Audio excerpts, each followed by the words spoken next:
shaving of the patient's beard and mustache.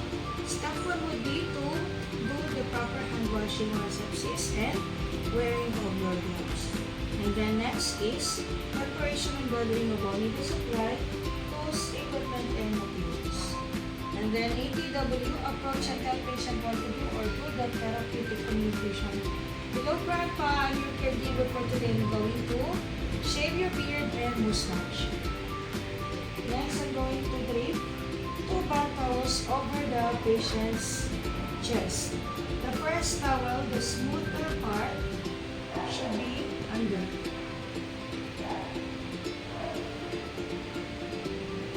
The second towel, the smoother part, should be under.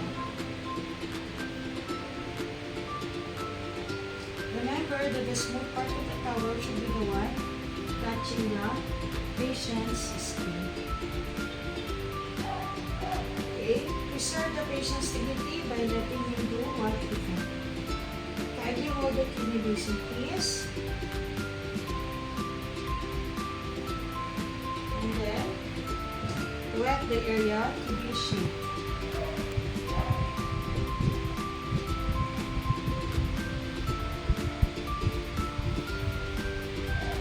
And then, apply some shaving foam or shaving cream on the area to be shaved.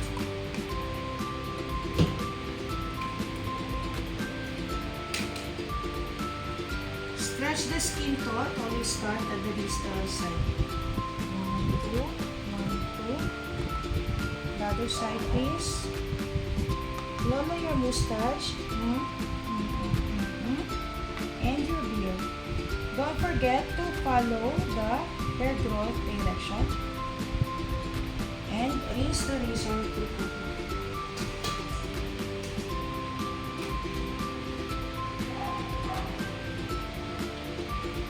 Then I'm going to wipe off the excess cells. Grandpa, can I have your TV basin back? Thank you, please.